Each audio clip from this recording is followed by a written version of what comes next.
তো সুপ্রিয় দর্শক, কি খবর আপনাকে? আশা করছি আপনারা ভালো আছেন। তো ফাইনালি বন্ধুরা, এখন আমি আলোচনা করুম যে এই যে আমার যেটা খামার, সো খামারে কিরকমের টাকা খরচ গেল আজ তোমার আর একটা গরু নিয়ে।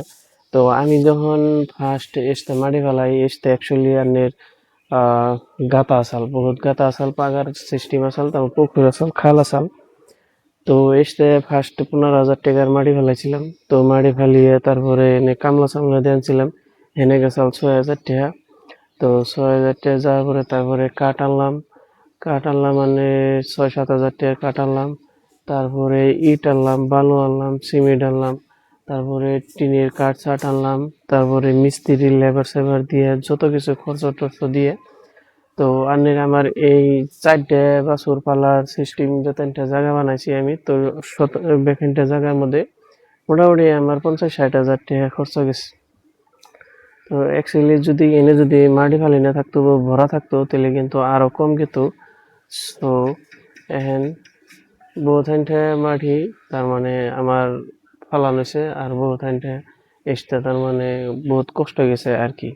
তো এখন এইটুকু জায়গা ধরুন 60,000 টাকা যে খরচ গেল, তো 60,000 অ্যাকচুয়ালি একবারে আমি করি নাই, তার মানে অপ্তে অপ্তে করছি, তার মানে স্টেপ বাই স্টেপ করছি এই জন্যই যে অ্যাকচুয়ালি ছোট আমি একটা দোকান করি, যেহেতু এই দোকান করে করে তার মানে লাহে লাহে আমি এটা পদ্ধতি করবা নিয়েছি আর কি। যে কোনো মানে যে আমি যে 20-30 হাজার টাকা টান দিছি তা দিই নাই কিন্তু। তো এই জন্যই তার মানে আমি এটা লাহে লাহে করছি। তো লাস্ট টাইমে তার মানে কিছুটা একখান আনছিলাম। তো হেঁটে দিয়ে লাস্টে এনে যে ফ্লোর সোলর করছি। তো ফ্লোর করলাম, তো ফ্লোর টোলর করতেও তার মানে বহুত টাকা গেছে। তো ভিডিওটা কেমন লাগছে আপনাকে? তো ভালো লাগলে বন্ধুরা একটা লাইক করে জানি আর কমেন্ট করে জানি। আর আমার ভিডিও কেরা কোন গুলো দেখবেন তো একবার কমেন্টে লিখে দেন জানি।